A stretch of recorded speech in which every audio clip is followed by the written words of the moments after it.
হুম আজকের এই গভীর আলোচনায় এক অবিশ্বাস্য মহাজাগতিক যাত্রা অপেক্ষা করছে।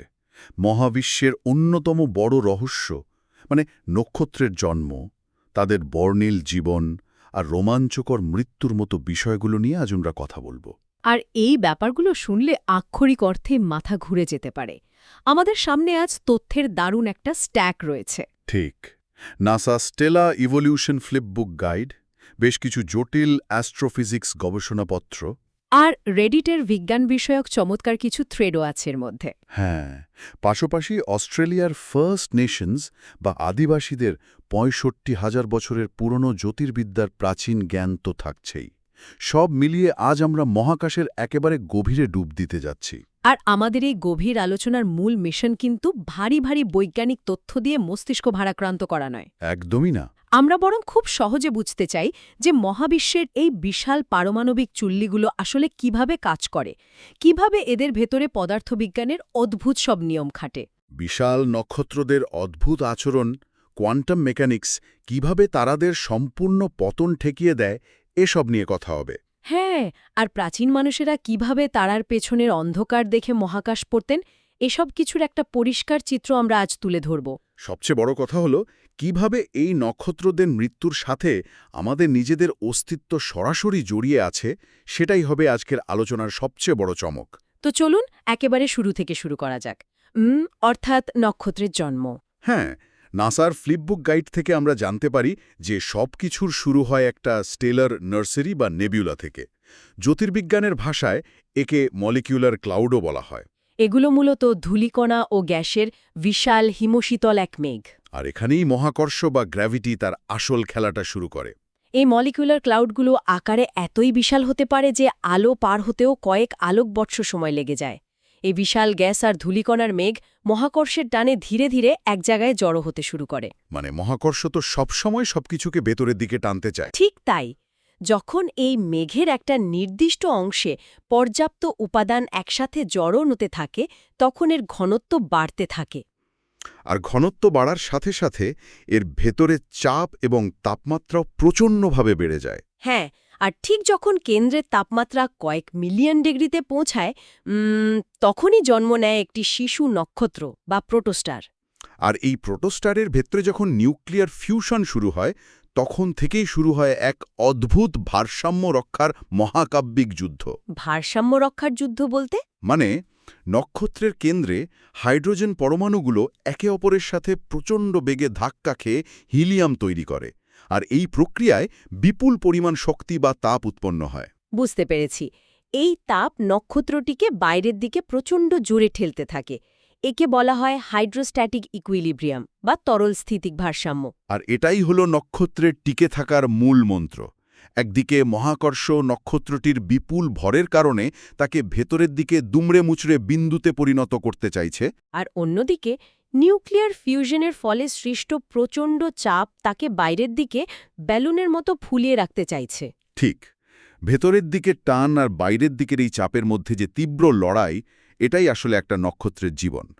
এই লড়াই কোটি কোটি বছর ধরে চলতে থাকে। আর নক্ষত্রের জীবনের এই দীর্ঘ এবং স্থিতিশীল পর্যায়কেই বলা হয় মেইন সিকোয়েন্স। এই মেইন সিকোয়েন্স পর্যায়ে একটা নক্ষত্র কতদিন বাঁচবে, সেটা নাকি পুরোপুরি নির্ভর করে জন্মের সময় সে কতটা ভর বা মাস পেয়েছিল তার ওপর। হ্যাঁ, রয়্যাল অবজারভেটরি গ্রিনউইচের একটা অ্যানিমেশন নিয়ে আমি পড়ছিলাম, যেখানে ৩টি কাল্পনিক চরিত্রের উদাহরণ দিয়ে ব্যাপারটা খুব দারুণভাবে বোঝানো হয়েছে। প্রথম চরিত্রটির নাম ওটিস। ওটিস হচ্ছে প্রচণ্ড বিশাল, নীল রঙের এবং ভীষণ উত্তপ্ত একটা তারা। সূর্যের চেয়ে সে হয়তো ৫০ বা ৬০ গুণ বেশি ভারী। আর ওটিসের ক্ষেত্রে ব্যাপারটা হলো চূড়ান্ত রকমের, মানে লিভ ফাস্ট ডাই ইয়াং বা দ্রুত বাঁচো জলদি মরো। শুনতে অদ্ভুত লাগতে পারে যে ওটিসের তো জ্বালানি অনেক বেশি, তাহলে তো তার অনেক বেশি দিন বাঁচার কথা। কিন্তু বাস্তবে ঘটে ঠিক উল্টোটা। ভর এত বেশি হওয়ার কারণে ওটিসের কেন্দ্রে মহাকর্ষের চাপ থাকে অকল্পনীয় রকম বেশি। ফলে সেই চাপ সামলাতে ওটিসকে পাগলের মতো নিউক্লিয়ার ফিউশন করতে হয়। সে এত দ্রুত তার জ্বালানি পোড়ায় যে মাত্র কয়েক মিলিয়ন বা কয়েক লাখ বছরের মধ্যেই তার সব জ্বালানি শেষ হয়ে যায়। আর মহাজাগতিক স্কেলে কয়েক মিলিয়ন বছর কিন্তু চোখের পলক ফেলার মতোই। অন্যদিকে দ্বিতীয় চরিত্রটি হল জর্জি। জর্জি আসলে আমাদের সূর্যের মতোই একটি জি টাইপ হলুদ তারা। সে ওটিসের চেয়ে অনেক শান্ত। জর্জির ভর মাঝারি ধরনের হওয়ার কারণে সে খুব সুন্দর একটা ভারসাম্য বজায় রেখে চলে। তার জ্বালানি ফুরোতে সময় লাগবে প্রায় 1000 কোটি বছর। আমাদের সূর্য ঠিক এমন একটি মেইন সিকোয়েন্স নক্ষত্র। হ্যাঁ, যার আয়ু মোটামুটি 1000 কোটি বছর, আর সে এখন তার জীবনের মাঝামাঝি পর্যায়ে, অর্থাৎ প্রায় 500 কোটি বছর পার করে ফেলেছে। আর এরপরে আসে তৃতীয় চরিত্র, মার্কাস। মার্কাস একটি ছোট ও শীতল রেড ডোয়ার্ফ বা লাল বামন নক্ষত্র। এরা মহাবিশ্বের সবচেয়ে সাধারণ ধরনের তারা। মার্কাস আকারে অনেক ছোট, ফলে এর কেন্দ্রের চাপও কম। তাই সে তার জ্বালানি এতই ধীরে ধীরে পোড়ায় যে সে ট্রিলিয়ন ট্রিলিয়ন বছর ধরে টিকে থাকতে পারে। ট্রিলিয়ন ট্রিলিয়ন বছর, মানে মহাবিশ্বের বর্তমান বয়সের চেয়েও অনেক বেশি। অদূর ভবিষ্যতে যখন মহাবিশ্বের অন্যান্য বড় তারাগুলো মরে গিয়ে আলোহীন হয়ে যাবে, তখন হয়তো এই মার্কাসের মতো রেড ডোয়ার্ফগুলো চারপাশের কোনো গ্রহই হতে পারে জীবনের জন্য একমাত্র আদর্শ বাসস্থান। ঠিক তাই। আর এই তারাদেরকে খুব সুন্দরভাবে সাজিয়ে বোঝার জন্য জ্যোতির্বিজ্ঞানীরা হার্টজ-স্প্রাং-রাসেল ডায়াগ্রাম বা সংক্ষেপে HR ডায়াগ্রাম ব্যবহার করেন। এটা জ্যোতির্বিজ্ঞানের এক ধরনের সর্টিং হ্যাট। এই গ্রাফটিতে তারাদের উজ্জ্বলতা এবং তাপমাত্রার ভিত্তিতে সাজানো হয়। মূল ধারার বা মেইন সিকোয়েন্স তারাগুলো গ্রাফের উপরের বাঁদিক থেকে, অর্থাৎ সবচেয়ে উত্তপ্ত, ভারী এবং উজ্জ্বল নীল তারাগুলো থেকে শুরু করে নিচের ডান দিক পর্যন্ত, অর্থাৎ শীতল, হালকা ও কম উজ্জ্বল লাল তারা পর্যন্ত একটি ব্যান্ড বা রেখা তৈরি করে। আর ভরের উপর নির্ভর করেই নির্ধারিত হয় কে এই ডায়াগ্রামের কোথায় থাকবে এবং কার পরিণতি কেমন হবে। এখানে এসে একটা খুব স্বাভাবিক প্রশ্ন মাথায় আসতে পারে। এই যে নক্ষত্রগুলোর ভর, তাপমাত্রা, উপাদান নিয়ে এত নিখুঁত কথা বলা হচ্ছে, নক্ষত্রগুলো তো আমাদের থেকে ট্রিলিয়ন ট্রিলিয়ন কিলোমিটার দূরে। আমরা তো কখনো সেখানে কোনো প্রোব বা মহাকাশযান পাঠাইনি। তাহলে আমরা এসব এত নিশ্চিতভাবে কিভাবে জানি? বেশ কিছু অ্যাস্ট্রোফিজিক্স গবেষণাপত্র ঘাঁটতে গিয়ে দেখলাম এর পুরো উত্তরটা লুকিয়ে আছে স্টেলার স্পেকট্রোস্কোপি বা তারার বর্ণালী বিশ্লেষণের জাদুকরী জগতে। স্পেকট্রোস্কোপি সত্যি জ্যোতির্বিজ্ঞানের অন্যতম যুগান্তকারী আবিষ্কার। এটি মূলত আলো নিয়ে গবেষণা। কোনো নক্ষত্রের কাছে যাওয়ার কোনো প্রয়োজন নেই, শুধু তার থেকে আসা আলোটাকে বিশ্লেষণ করেই আমরা তার নাড়িভুড়ির খবর বের করে ফেলতে পারি। আলোকে যখন প্রিজম বা ডিফ্র্যাকশন গ্রেটিং দিয়ে ভাগ করা হয়, তখন তা রংধনুর মতো বিভিন্ন রঙের স্পেকট্রাম বা বর্ণালীতে ভেঙে যায়। আর এই বর্ণালীর ভেতরে খুব সূক্ষ্মভাবে খেয়াল করলে কিছু নির্দিষ্ট জায়গায় কালো বা উজ্জ্বল রেখা দেখা যায়, যাকে অ্যাবজর্পশন এবং এমিশন লাইন বলা হয়। এই রেখাগুলো আসলে রাসায়নিক মৌলগুলোর আঙুলের ছাপ বা ফিঙ্গারপ্রিন্টের মতো। মহাবিশ্বের প্রতিটি উপাদানের, যেমন হাইড্রোজেন, হিলিয়াম, আয়রন বা কার্বনের আলাদা আলাদা নির্দিষ্ট রেখা আছে। নক্ষত্রের আলোতে কোন রেখাগুলো আছে তা দেখেই বিজ্ঞানীরা বলে দিতে পারেন ওই নক্ষত্রটি কি কি দিয়ে তৈরি। শুধু উপাদান নয়, এই বর্ণালীর ওপর ভিত্তি করেই তারাদের তাপমাত্রা অনুযায়ী বিভিন্ন শ্রেণীতে ভাগ করা হয়েছে। জ্যোতির্বিজ্ঞানে এই বিখ্যাত শ্রেণীগুলো হল ও, বি, এ, এফ, জি, কে এবং এম। এখানে ও হল সবচেয়ে উত্তপ্ত নীল তারা, যেমনটা ওটিস, আর এম হল সবচেয়ে শীতল লাল তারা, যেমন মার্কাস। আমাদের সূর্য হল একটি জি টাইপ তারা। স্পেকট্রোস্কোপির মাধ্যমে আমরা নক্ষত্রের তাপমাত্রাও একেবারে নিখুঁতভাবে মাপতে পারি। বোঝার ব্যাপার হল স্পেকট্রোস্কোপির ব্যবহার শুধু নক্ষত্রের উপাদান বা তাপমাত্রা জানার মধ্যে সীমাবদ্ধ নেই। ডপলার এফেক্ট ব্যবহার করে বিজ্ঞানীরা এক্সোপ্ল্যানেট বা সৌরজগতের বাইরের গ্রহ আবিষ্কার করছেন। এটা কিভাবে কাজ করে জানেন? কোনো তারার চারদিকে যখন কোনো গ্রহ ঘোরে, তখন গ্রহের মহাকর্ষের কারণে তারাটিও সামান্য একটু দুলে ওঠে। এই দুলুনির কারণে তারাটি যখন আমাদের দিকে একটু এগিয়ে আসে, তখন এর আলো নীল রঙের দিকে সামান্য সরে যায়, আর যখন দূরে সরে যায় তখন লাল রঙের দিকে সরে যায়। একেই ডপলার শিফট বলে। এই শিফট বা দুলুনি মেপেই বিজ্ঞানীরা বলে দিতে পারেন ওই তারার চারপাশে কোনো গ্রহ লুকিয়ে আছে কিনা। এছাড়া দূরবর্তী গ্যালাক্সিগুলো যে আমাদের থেকে দূরে সরে যাচ্ছে এবং মহাবিশ্ব যে সম্প্রসারিত হচ্ছে, তাও এই স্পেকট্রোস্কোপি থেকে পাওয়া রেড শিফট বা লাল সরণের মাধ্যমে প্রমাণিত হয়েছে। এই আধুনিক পশ্চিমা বিজ্ঞানের স্পেকট্রাম, টেলিস্কোপ বা ডপলার শিফটের আবিষ্কারগুলো তো অভাবনীয় বটে। তবে আকাশের দিকে তাকানোর আরেকটি সম্পূর্ণ ভিন্ন এবং অত্যন্ত সমৃদ্ধ দৃষ্টিকোণ রয়েছে। আর তা হল ইন্ডিজিনাস অ্যাস্ট্রোনমি বা আদিবাসী জ্যোতির্বিদ্যা। রাইলি ক্যালি রিসোর্সেসের তথ্য অনুযায়ী অস্ট্রেলিয়ার আদিবাসীদের জ্যোতির্বিদ্যার ইতিহাস প্রায় ৬৫,০০০ বছরের পুরনো। পশ্চিমা বিজ্ঞান যেখানে আলোকে ভেঙে বিশ্লেষণ করছে, ফার্স্ট নেশনস মানুষেরা আকাশকে একদম অন্য এক গভীরতায় পড়তেন। এটা আমার কাছে এই গবেষণার সবচেয়ে চমৎকার অংশ লেগেছে। আমরা সাধারণত আকাশে তাকালে শুধু উজ্জ্বল নক্ষত্রগুলোই দেখি। সেই উজ্জ্বল বিন্দুগুলোকে রেখা দিয়ে জুড়ে আমরা কালপুরুষ বা সপ্তর্ষিমণ্ডলের মতো বিভিন্ন আকৃতি কল্পনা করি। কিন্তু অস্ট্রেলিয়ার ফার্স্ট নেশনস মানুষেরা শুধু উজ্জ্বল নক্ষত্রই দেখতেন না, তারা নক্ষত্রের মাঝের অন্ধকার অংশগুলো বা ডার্ক স্পেসগুলো দিয়েও আকাশের কাঠামো বুঝতেন। এর সবচেয়ে বিখ্যাত উদাহরণ হল দ্য ইমু in the sky. The imo in the sky পশ্চিমা কনস্টেলেশনগুলোর মতো কোনো তারার সমষ্টি নয়। এটি তৈরি হয়েছে মিল্কি ওয়ে বা আকাশগঙ্গা ছায়াপথের অন্ধকার ধুলোর মেঘগুলো দিয়ে। নাতিন আকাশের মিল্কি ওয়ের উজ্জ্বল পটভূমিতে ওই বিশাল অন্ধকার অংশগুলো একটা অতিকায় ইমু পাখির আকৃতি তৈরি করে। এবং এই জ্ঞান শুধু বসে বসে গল্প বলার জন্য ছিল না, এটি ছিল বেঁচে থাকার অত্যন্ত প্রায়োগিক বিজ্ঞান। গামিলা রয় আদিবাসী সম্প্রদায়ের অ্যাস্ট্রোফিজিসিস্ট কার্লি অ্যালিংটন যেমনটা বলেছেন, উপরে যা ঘটে নিচেও তার প্রভাব পড়ে। আকাশের এই পরিবর্তনগুলো দেখে তারা নিখুঁত ক্যালেন্ডার তৈরি করতেন। যেমন এপ্রিল-মে মাসে যখন আকাশের ইমুটিকে দৌড়ানোর মতো ভঙ্গিতে দেখা যায়, তখন পৃথিবীতে ইমু পাখিদের প্রজনন মৌসুম শুরু হয়। আবার পরে যখন আকাশের ইমুটিকে ডিমে তা দেওয়ার মতো ভঙ্গিতে বসে থাকতে দেখা যায়, তখন আদিবাসীরা বুঝতে পারতেন যে এখন ইমুর ডিম খোঁজার সবচেয়ে উপযুক্ত সময়। তারা রাতের অন্ধকারে এই তারার ম্যাপ ধরে দিক নির্ণয় করতেন, আবহাওয়া বুঝতে পারতেন। আকাশ আর পৃথিবীর মধ্যে এই গভীর সংযোগ তাদের সংস্কৃতির একদম গভীরে প্রথিত ছিল। আকাশের এই বিশাল পরিবর্তনশীল চক্রগুলো আসলে আমাদের মনে করিয়ে দেয় যে মহাবিশ্বে কোনো কিছুই চিরস্থায়ী নয়। একদম ঠিক জায়গায় ধরেছেন। যেমন আকাশের ঋতু বদলায়, তেমনি নক্ষত্রেরও জীবনের চক্র আছে। এবার তাহলে নক্ষত্রের জীবনের সেই অনিবার্য পরিণতির দিকে এগোনো যাক। যখন মেইন সিকোয়েন্স তারাদের জ্বালানি ফুরিয়ে যায়, তখন কি হয়? রেডিটের অ্যাস্ট্রোনমি থ্রেডে এটা নিয়ে খুব চমৎকার একটা আলোচনা চোখে পড়ল।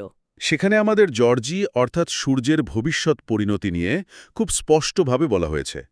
আমাদের সূর্যের যখন কোর বা কেন্দ্রের হাইড্রোজেন জ্বালানি ফুরিয়ে যাবে, তখন তার ভেতরের দিকের ওই চাপ কমে যাবে। ফলে কোরটা সংকুচিত হতে শুরু করবে। কিন্তু এই সংকোচনের কারণে কোর এত উত্তপ্ত হয়ে উঠবে যে তার বাইরের স্তরগুলো প্রচণ্ডভাবে প্রসারিত হতে শুরু করবে। সূর্য ফুলে পেঁপে একটা রেড জায়ান্ট বা লাল দানবে পরিণত হবে। রেডিটের ওই আলোচনায় একটা খুব দারুণ পয়েন্ট তুলে ধরা হয়েছে, যা অনেকেরই ভুল ধারণা ভেঙে দেয়। সূর্য যখন রেড জায়ান্ট হবে, তখন তার ভর কিন্তু বাড়বে না। ভর একই থাকবে, শুধু তার আয়তন বা আকার এতই বেড়ে যাবে যে সে বুধ, শুক্র এবং খুব সম্ভবত আমাদের পৃথিবীকেও গিলে খাবে। পৃথিবীর আকাশ জুড়ে তখন শুধু গণগণে সূর্যের লাল পৃষ্ঠটাই দেখা যাবে। তবে এটা শুনে এখনই ঘাবড়ে গিয়ে সাপ্তাহিক ছুটির প্ল্যান বাতিল করার দরকার নেই, কারণ এই ঘটনা ঘটতে এখনও প্রায় ৫০০ কোটি বছর বাকি। তো পৃথিবীর মায়া ত্যাগ করে সূর্যের কথায় ফেরা যাক। রেড জায়ান্ট হওয়ার পর সূর্যের বাইরের দিকে স্তরগুলো ধীরে ধীরে মহাকাশে ছড়িয়ে পড়বে। মহাকাশে তৈরি হবে এক অসাধারণ মোহনীয় দৃশ্য, যাকে বলা হয় প্ল্যানেটারি নেবুলা। আর সব স্তর ছিটকে ফেলার পর কেন্দ্রে পড়ে থাকবে পৃথিবীর সমান আকারের ছোট কিন্তু প্রচণ্ড উত্তপ্ত একটা কোর, যাকে বলা হয় হোয়াইট ডোয়ার্ফ বা শ্বেত বামন। জর্জি বা সূর্যের জীবনের এটাই শেষ পরিণতি। কিন্তু এখানে একটা বড় প্রশ্ন আছে। আমরা শুরুতেই জেনেছিলাম যে মহাকর্ষের প্রবল চাপ ঠেকিয়ে রাখার জন্য নক্ষত্ররা নিউক্লিয়ার ফিউশন করে শক্তি তৈরি করে। হোয়াইট ডোয়ার্ফের তো কোনো জ্বালানি নেই, সেখানে কোনো ফিউশনও হচ্ছে না। তাহলে এত বিশাল মহাকর্ষের প্রবল চাপ ঠেকিয়ে এই মৃত নক্ষত্রকে কে টিকিয়ে রাখে? সে কেন আরও সংকুচিত হয়ে বিন্দুতে পরিণত হয় না? এখানেই চলে আসে পদার্থবিজ্ঞানের সবচেয়ে অদ্ভুত শাখা, কোয়ান্টাম মেকানিক্সের খেলা। খুব চমৎকার একটা জায়গায় এসেছি আমরা। একটা হোয়াইট ডোয়ার্ফের ভেতরে তাপমাত্রা বা সাধারণ গ্যাসের চাপ কাজ করে না। মহাকর্ষ যখন নক্ষত্রটিকে প্রচণ্ড চাপে সংকুচিত করতে চায়, তখন এর পরমাণুগুলো ভেঙে যায় এবং ইলেকট্রনগুলো একেবারে গায়ে গায়ে লেগে যায়। কিন্তু এখানে কোয়ান্টাম মেকানিক্স তার জাদুর কাঠি ছোঁয়ায়। এখানে কাজ করে পাউলি এক্সক্লুশন প্রিন্সিপাল বা পাউলির বর্জন নীতি। এই নীতি অনুযায়ী দুটি ইলেকট্রন কখনো একই কোয়ান্টাম স্টেটে বা একই অবস্থায় থাকতে পারে না। এটাকে বোধহয় একটা ভিড় ট্রেনে ওঠার সাথে তুলনা করা যায়। ধরুন ট্রেনের সব সিট ভর্তি, এরপরও মানুষ উঠছে, কিন্তু একটা সিটে তো আর দুজন বসতে পারবে না। না, আমি আমার জায়গা ছাড়ব না। ইলেকট্রনগুলোর এই জায়গা না ছাড়ার জেদের কারণে বাইরের দিকে এক প্রচণ্ড চাপ তৈরি হয়, যাকে বলা হয় ইলেকট্রন ডিজেনারেসি প্রেসার। এই কোয়ান্টাম মেকানিক্সের চাপই একটি শ্বেত বামনকে পুরোপুরি ধসে পড়ার হাত থেকে রক্ষা করে। কিন্তু এই কোয়ান্টাম মেকানিক্স কি যে কোনো ভরের নক্ষত্রকেই বাঁচাতে পারে? এর উত্তর খুঁজতে গিয়ে ১৯৩০-এর দশকে বিজ্ঞানের জগতে এক দারুণ ঐতিহাসিক লড়াই হয়েছিল, যা সিনেমার গল্পকেও হার মানায়। তরুণ ভারতীয় বিজ্ঞানী সুব্রমণিয়ান চন্দ্রশেখর, যার বয়স তখন মাত্র ১৯ বছর, ভারত থেকে জাহাজে করে ইংল্যান্ডে যাওয়ার সময় একাই এই রহস্যের সমাধান করেছিলেন। হ্যাঁ, চন্দ্রশেখর স্পেশাল রিলেটিভিটি বা বিশেষ আপেক্ষিকতা ব্যবহার করে অঙ্ক কষে দেখান যে কোয়ান্টাম মেকানিক্সের এই ইলেকট্রন ডিজেনারেসি প্রেসারের একটা সীমা আছে। শক্তিশালী হবে যে ইলেকট্রনগুলোকে প্রায় আলোর কাছাকাছি বেগে ছুটতে হবে। আপেক্ষিকতার সূত্র অনুযায়ী তখন ইলেকট্রনগুলো আর মহাকর্ষের প্রবল চাপের সাথে পেরে উঠবে না। চন্দ্রশেখর হিসাব করে দেখালেন, যদি কোনো মৃত নক্ষত্রের অবশিষ্টাংশের ভর সূর্যের ভরের ১.৪৪ গুণের বেশি হয়, তবে ইলেকট্রন ডিজেনারেসি প্রেসার হার মানবে এবং নক্ষত্রটি সম্পূর্ণ ধসে পড়বে। এই বিখ্যাত সীমাকে আজ আমরা চন্দ্রশেখর লিমিট নামে জানি। কিন্তু তখনকার দিনে বিখ্যাত এবং প্রভাবশালী ব্রিটিশ বিজ্ঞানী আর্থার এডিংটন চন্দ্রশেখরের এই তত্ত্বের তীব্র বিরোধিতা করেছিলেন। এডিংটন জনসম্মুখে এই ধারণাকে উপহাস করেছিলেন, এই ভেবে যে প্রকৃতি নিশ্চয়ই কোনো তারাকে এভাবে অসীমভাবে ধসে পড়তে দেবে না। একটা নক্ষত্র বিন্দুতে পরিণত হবে, এটা মানতে তার অহংকারে লেগেছিল। তিনি চন্দ্রশেখরকে জনসম্মুখে অপমানও করেছিলেন। কিন্তু পদার্থবিজ্ঞানের অঙ্ক মিথ্যে বলে না। শেষ পর্যন্ত চন্দ্রশেখরই সঠিক প্রমাণিত হয়েছিলেন এবং এই আবিষ্কারের জন্য অনেক পরে ১৯৮৩ সালে তিনি নোবেল পুরস্কারও পান। তো এই চন্দ্রশেখর লিমিট পার হয়ে গেলে কি হয় বিশাল তারাদের, অর্থাৎ আমাদের সেই ওটিসের মৃত্যু কেমন হবে? ওটিসের মতো বিশাল তারারা যখন মেইন সিকোয়েন্স পার করে, তখন তারা শুধু হাইড্রোজেন বা হিলিয়াম পুড়িয়েই ক্ষান্ত হয় না। তাদের মহাকর্ষ এতই বেশি যে তারা কার্বন, নিয়ন, অক্সিজেন, সিলিকন একের পর এক ভারী মৌল ফিউজ করতে থাকে। কিন্তু সমস্যা তৈরি হয় যখন নক্ষত্রের কেন্দ্রে লোহা বা আয়রন তৈরি হয়। লোহা হল নক্ষত্রের জন্য বিষের মতো, কারণ লোহা হল মহাবিশ্বের অন্যতম স্থিতিশীল মৌল। লোহা ফিউজ করে নতুন কিছু তৈরি করতে গেলে কোনো শক্তি উৎপন্ন হয় না, উল্টো সে নক্ষত্রের শক্তি শুষে নিতে শুরু করে। লোহা হলো ফিউশনের ছাই। যখন কেন্দ্রে এই লোহার পরিমাণ বাড়তে থাকে, তখন ফিউশন থেকে পাওয়া বাইরে দিকের চাপ হঠাৎ করে শূন্য হয়ে যায়। আর ঠিক সেই মুহূর্তেই কোটি কোটি বছর ধরে চলা লড়াইয়ে মহাকর্ষ চূড়ান্তভাবে জয়ী হয়। চোখের পলকে, সেকেন্ডের ভগ্নাংশের মধ্যে নক্ষত্রের কেন্দ্র নিজের ভরের চাপেই ধসে পড়ে। আর এই পতনের ধাক্কাটা যখন কেন্দ্রের শক্ত অংশে লেগে ফিরে আসে, তখন সৃষ্টি হয় মহাবিশ্বের অন্যতম শক্তিশালী এক বিস্ফোরণ, যাকে আমরা বলি সুপারনোভা। এই বিস্ফোরণের আলো এতটাই তীব্র হয় যে কিছু সময়ের জন্য একটা সুপারনোভা পুরো একটা গ্যালাক্সির বিলিয়ন বিলিয়ন তারার আলোকে ম্লান করে দিতে পারে। সুপারনোভার পর যে কোর বা কেন্দ্রটা টিকে থাকে, তা যদি চন্দ্রশেখর লিমিট পার করে কিন্তু ৩ সৌরভরের মধ্যে থাকে, তবে তা আর হোয়াইট ডোয়ার্ফ থাকে না। মহাকর্ষের চাপে ইলেকট্রনগুলো প্রোটনের ভেতর ঢুকে গিয়ে নিউট্রন তৈরি করে। পুরো নক্ষত্রটি পরিণত হয় একটি নিউট্রন স্টার বা নিউট্রন তারায়। এটি এতই ঘন যে এর মাত্র ১ চা চামচ উপাদানের ভর হতে পারে কয়েক বিলিয়ন টন। ১৯৬৭ সালে জ্যোতির্বিজ্ঞানী জসেলিন বেল বার্নেল প্রথম এই ঘূর্ণায়মান নিউট্রন স্টার বা পালসার আবিষ্কার করেছিলেন। এই পালসারগুলো মহাকাশে বাতিঘরের মতো রেডিও ওয়েভ ছড়ায়। জসেলিন বেল যে সিগন্যালটি পেয়েছিলেন তা এতই নিখুঁত আর নিয়মিত স্পন্দনে আসছিল যে বিজ্ঞানীরা প্রথমে সত্যিই বিভ্রান্ত হয়ে পড়েছিলেন। তারা এর ফাইলের নাম দিয়েছিলেন LGM1, যার মানে হল লিটল গ্রিন ম্যান বা ভিনগ্রহের প্রাণী, কারণ তারা ভেবেছিলেন এত নিখুঁত সংকেত নিশ্চয়ই কোনো উন্নত এলিয়েন সভ্যতার কাজ। পরে অবশ্য জানা যায় এটি দ্রুত ঘুরতে থাকা একটা নিউট্রন স্টার। কিন্তু মৃত নক্ষত্রের ভর যদি 3 সৌরভরেরও বেশি হয় তখন কি হবে? তখন নিউট্রনগুলোর কোয়ান্টাম চাপও আর মহাকর্ষকে ঠেকাতে পারে না। নক্ষত্রটির কেন্দ্র সম্পূর্ণভাবে অনন্তকাল ধরে ধসে পড়তে থাকে এবং একটি ব্ল্যাক হোল বা কৃষ্ণগহ্বরে পরিণত হয়। এর মহাকর্ষ এতই প্রবল যে মহাবিশ্বের সবচেয়ে দ্রুতগামী জিনিস আলো সেখান থেকে পালাতে পারে না। রেডিটের আলোচনায় আরেকটা অদ্ভুত জিনিসের কথা বলা হয়েছে। কখনো কখনো খুব ভারী নক্ষত্র, যাকে কোল্যাপসার বলা হয়, তারা এতটাই বিশাল হয় যে কোনো সুপারনোভা বিস্ফোরণ ছাড়াই তারা সরাসরি ধসে গিয়ে ব্ল্যাক হোলে পরিণত হতে পারে। একবার ভাবুন দৃশ্যটা, মহাশূন্যে জ্বলতে থাকা বিশাল একটা তারা নীরবে কোনো শব্দ বা বিস্ফোরণ ছাড়াই হঠাৎ করে ভোজবাজির মতো গায়েব হয়ে গেল। কি ভয়ঙ্কর অথচ রোমাঞ্চকর একটা ব্যাপার। কিন্তু নক্ষত্রের এই মৃত্যুতে কি সব শেষ? নাসার সায়েন্স গাইড বলছে একদমই না। মহাবিশ্বের একেবারে শুরুতে বিগ ব্যাংয়ের 3,80,000 বছর পর যখন মহাবিশ্ব ঠান্ডা হয়ে রিকম্বিনেশন যুগের শেষ হল, তখন পুরো মহাবিশ্ব ছিল হাইড্রোজেন আর হিলিয়াম গ্যাসে ভরা এক অন্ধকার জায়গা। এরপর প্রায় 40 কোটি বছর পর মহাকর্ষের টানে যখন প্রথম নক্ষত্রগুলো বা দ্য ফার্স্ট স্টার্স জ্বলে উঠেছিল, তাদের অতিবেগুনি রশ্মি এই অন্ধকার যুগ বা ডার্ক এজেস শেষ করেছিল। আর ওই প্রথম দিককার বিশাল তারাগুলো এবং পরবর্তী সব বিশাল তারার সুপারনোভা মৃত্যুই কিন্তু আমাদের অস্তিত্বের মূল কারণ। বিগ ব্যাংয়ের সময় শুধু হাইড্রোজেন আর হিলিয়াম তৈরি হয়েছিল। কার্বন, অক্সিজেন, ক্যালসিয়াম, লোহা, এই ভারী মৌলগুলো কোথায় তৈরি হলো? এগুলো তৈরি হয়েছে সুপারনোভার সেই প্রচণ্ড বিস্ফোরণের অকল্পনীয় তাপ আর চাপের মধ্যে। বিস্ফোরণের পর এই মৌলগুলো মহাশূন্যে ছড়িয়ে পড়ে। তার মানে মৃত নক্ষত্রের এই ছাই, ধুলো আর গ্যাসগুলোই পরে আবার নতুন মলিকিউলার ক্লাউড তৈরি করে, যা থেকে নতুন নক্ষত্র, নতুন গ্রহ এবং প্রাণের সৃষ্টির মূল রসদ জোগাড় হয়।